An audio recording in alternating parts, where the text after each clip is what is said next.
Good morning, good morning, good morning mga kalapatids. Ngayon ay karatapos lang natin magpakain.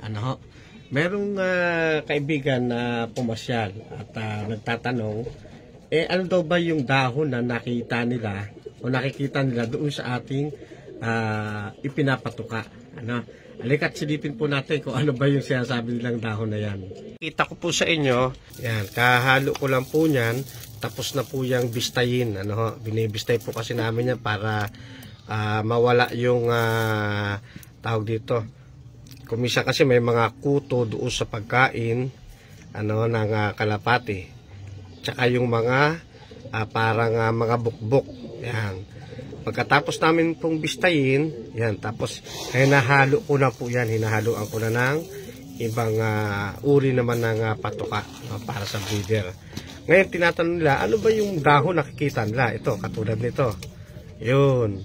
Yan, actually marami pong mga dahon niya na inilalagay namin. Siguro ginagawa rin ito ng ibang mga pansir, o ibang mga nagkakalapati. Yan. Yung iba nasa ilalim Yan, nasa ilalim na. Ano ba itong dahon na ito? Yan. Ito po yung dahon ng laurel. Yan, isang simpleng dahon lang po na mabibili sa merkado o sa palengke. Ano ang benepisyo nito? O ano ang kapakinabangan natin dito sa paglalagay ng laurel? Katulad sabi ko, hindi ko alam kung ibang mga pansya naglalagay din ito o hindi. Pero sa aking experience, ito pong paglalagay ng laurel dito sa kanila pong feed, sa kanilang pagkain, ay napapansin ko na hindi ito kinukuto o hindi nagkakaroon ng mga hayop na kumakain doon sa feeds. Yan. Kikiraan yung aking pusa. Yan.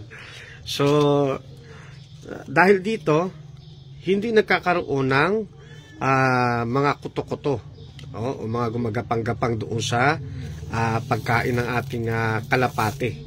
Siguro ayaw nila ng amoy nito or something na bakit ayaw nila. Kaya yan, naglalagay kami ng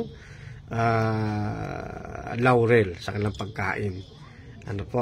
Yan. Kaya doon sa mga hindi pa alam, yung kanilang mga pagkain ng kalapate o kaya manok, may nakikita kayo mga kuto, ang suggestion natin dyan ay bistayin nyo muna, para matanggal yung mga ali-alikabok, yung mga bukbok. Ayan.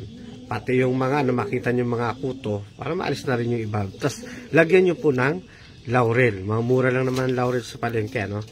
Yan, para at makita nyo hindi po kukutuhin o magkakaroon ng bukbok yung inyong patuka. So yan po ang benepisyo o sikreto ng laurel na ito. Hindi naman to nakakasama sa kalapate. Okay, so pansamantala ay dyan muna tayo mga kalapatids. At magandang umaga po sa inyo lahat. Miss pa po mga kalapatids.